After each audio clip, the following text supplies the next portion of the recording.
Hello guys, November 21, 2025 sa mga Leo, pag-ibig at inyong sitwasyon titingnan natin sa mga Leo.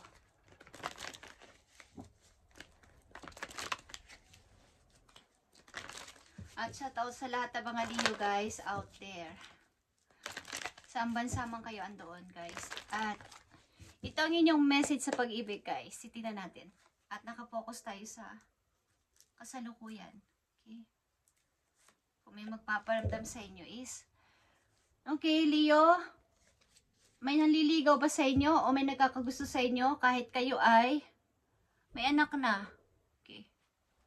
Kahit kayo may anak na. Meron sa inyong nagpaparamdam. Kung ito ay inyong tatanggapin is, isabihin nyo sa tao na to ang inyong buong story. At ang gusto niya ay honest lang. Okay. May pagkaseryoso ang person na to. Gusto niyang malaman ng about sa'yo, Leo.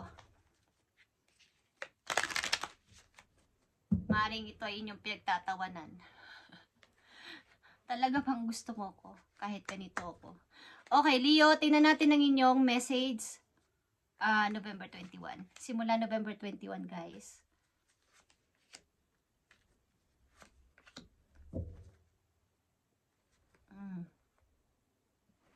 They are the one. Maring nakilala mo na ang taong mamahalin mo, guys. At ito ay iyong romantic partner na hinahanap. Romantiko ito.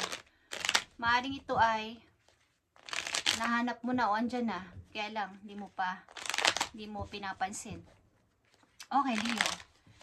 Ang inyong sitwasyon sa kasalukuyan, maaring yung sitwasyon sa kasalukuyan.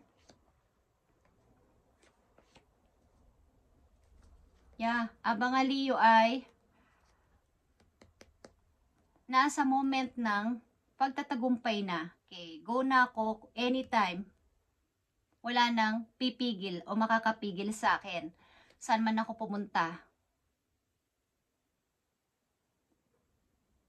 Parang handa nyo nang harapin kung saan kayo masaya. Saan yung happiness ko, doon ako.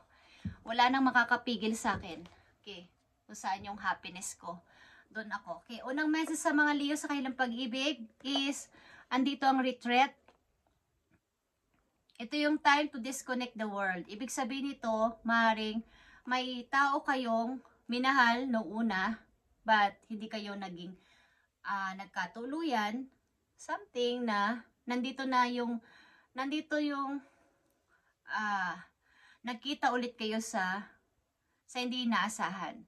At gusto nyong ipagpatuloy ang inyong naudlot na pagmamahalan, guys. Okay, maaring kapwa na kayo kinasal sa iba, at pareho na rin kayong byuda-byudo at nagkita kayo. So, ito yung time to kalimutan mo na ang realidad ng buhay at umpisahan nyo ulit ang pagmamahalan, yung naudlot. Okay. Sa mga Leo na ganito ang sitwasyon, it's time to disconnect from the world. Maaaring tinututulan ng inyong damdamin ng mga nakapaligid sa inyo. At ang gusto nyo lang naman ay maging happy sa natitira nyong buhay dito sa lupa. Okay. Na nakita nyo ulit yung inyong minahal o minahal dati pero naudlot. Okay guys. Titignan natin to guys. Be present. You will attract love by enjoying your life as it is. Wherever you are. Will be all there. Okay.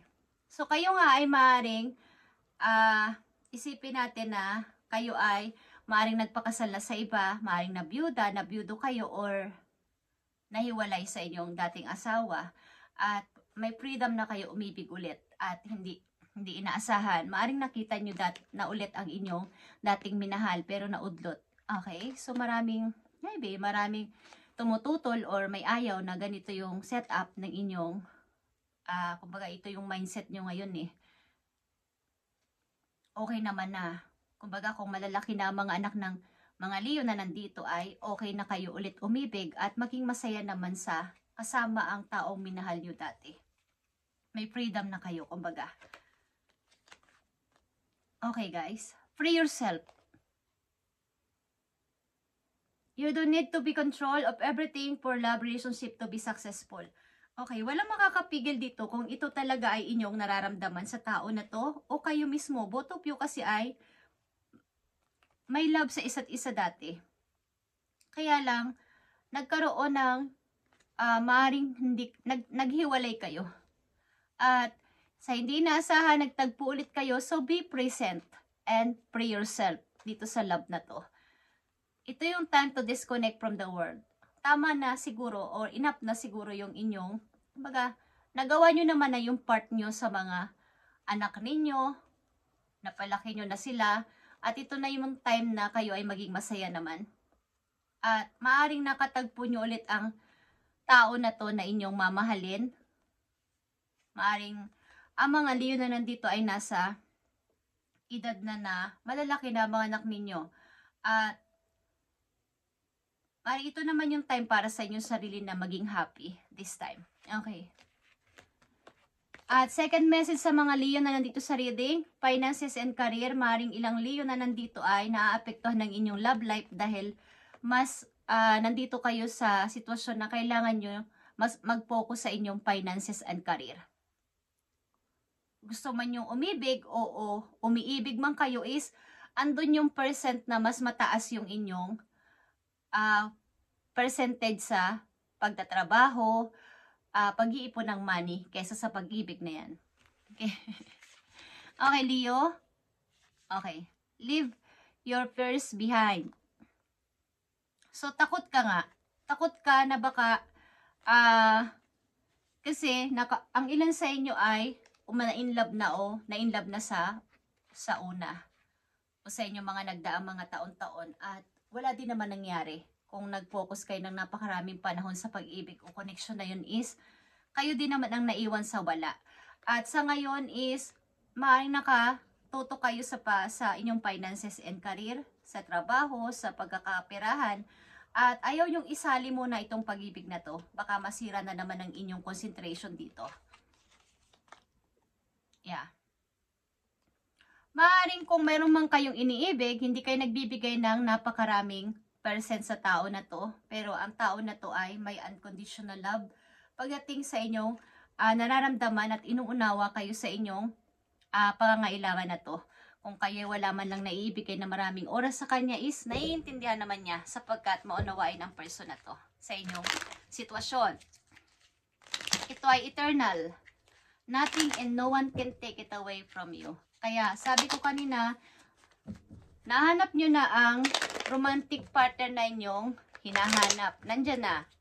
At kaya lang, nagkakaroon din ng problema dahil ang inyong oras at ang inyong attention talaga ay nakafocus sa inyong career and finances. But depende yan sa inyo kung paano nyo ito i-handle sapagkat ang tao naman na inyong karelasyon ay nakakaunawa sa inyong sitwasyon. Tingnan natin to, Leo. Tingnan natin tong inyong message, Leo.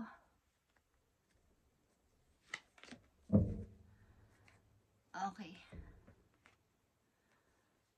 So, dito ay overthinking. So, dahil sa nangyayaring ito ay nagkakaroon kayo ng pag-overthink dito. At maaring may mga tutol ang paligid sa inyong relasyon ng tao na to, guys. Kung maaring ito ay late na nyong minahal o minamahal at nagtagpo kayong muli ng person na to ay maraming tutol. Kaya mayroong pag-overthink na nangyayari at mga negative scenario sa inyong utak. So, bigyan niyo ng freedom ang inyong sariling umainlove ulit, Leo. At huwag pansinin ang mga tao na pwedeng sumira sa inyong nararamdaman. Sapagkat ito naman ay ikaw. Walang pakialam ang ibang tao dito. Hindi naman sila ang makikisama. At hindi naman sila yung nagdadala o magdadala nito. Sapagkat kayo yung nakakaramdam ng happy. Happy kayo with person. With him or with her is walang pakialam ang ibang tao dito. So kaya this time, mag-disconnect kayo sa world or sa reality ng buhay. Sapagkat isipin nyo naman muna ang inyong sarili. At tama na yung mga nagawa nyo dati. Binigay nyo naman na ang lahat. At pag-aaruga sa mga taong involved sa buhay ninyo. Okay. Nakita nyo ba ang balance? Okay, guys.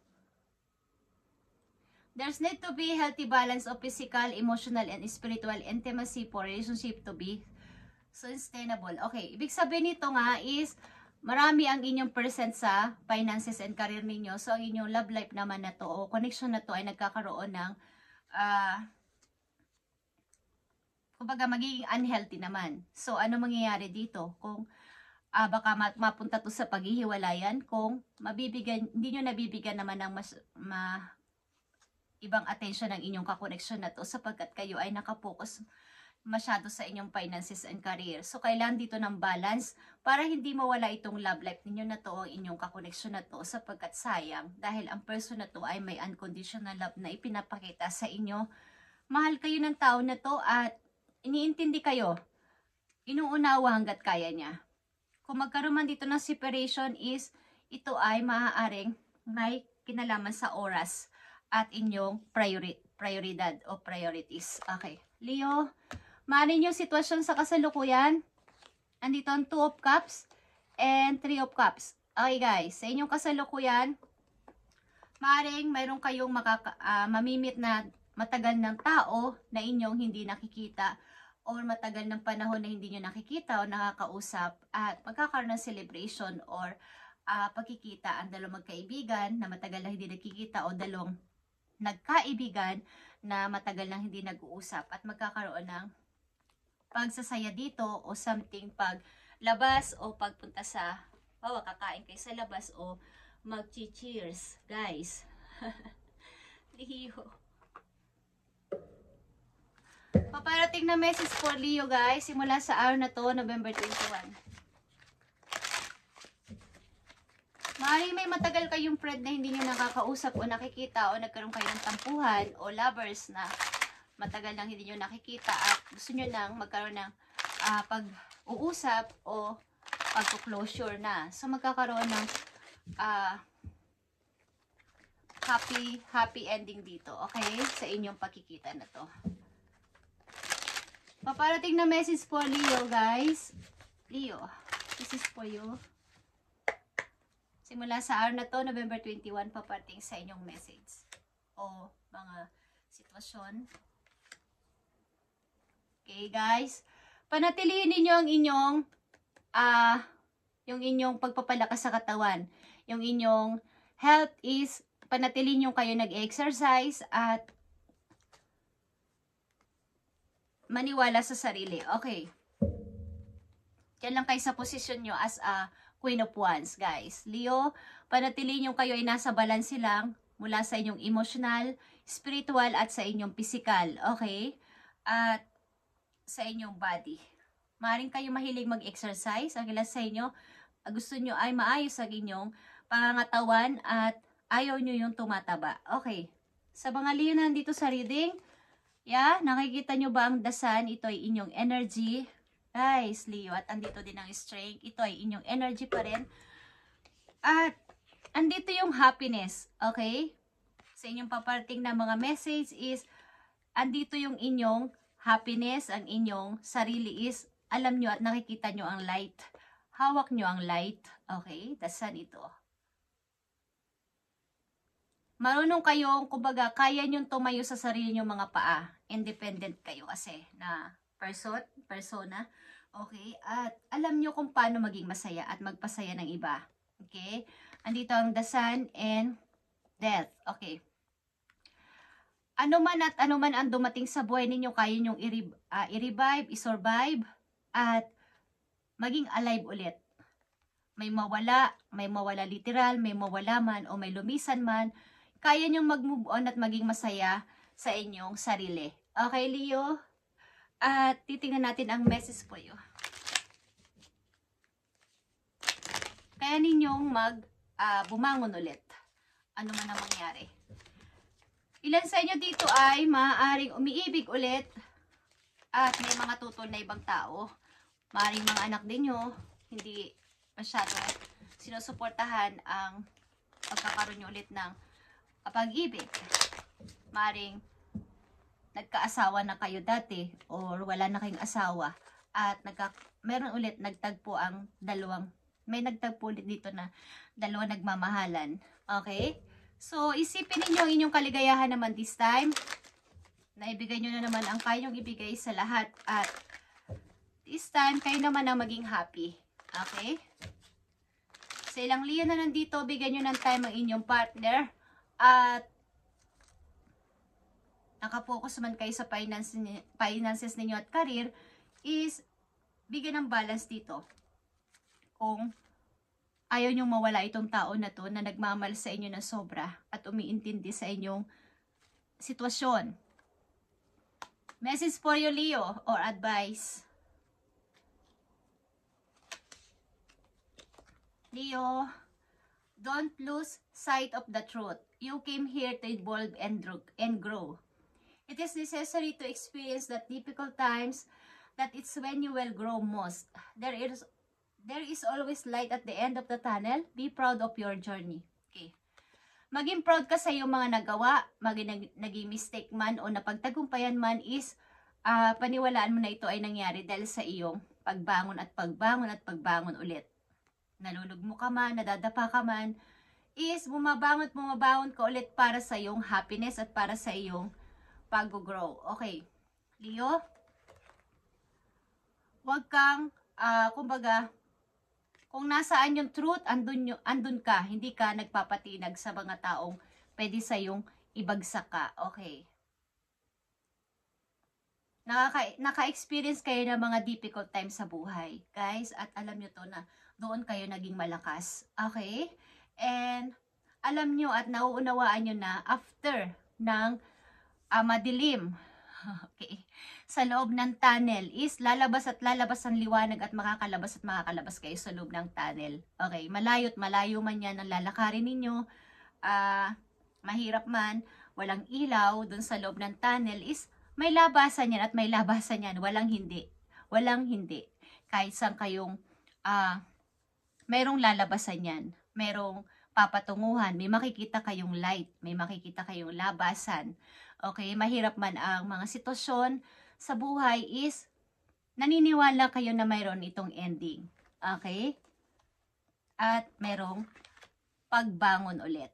Okay, Leo, this is your reading, Leo, ngayong November 21, 2025. At happy ako sa inyo at sundin ninyo ang puso ninyo. Kung dito kayo masaya sa person na to, bagamat ito ay sasabihin nilang parang nasa late na para umibig ulit is wala silang pakialam. Okay. Umiibig kayo, guys. Okay? At dito sa ilang Leo, dito ay balance is needed sa inyong career and finances at sa inyong lovers. Okay? Or asawa. Guys, thank you and God bless, Leo.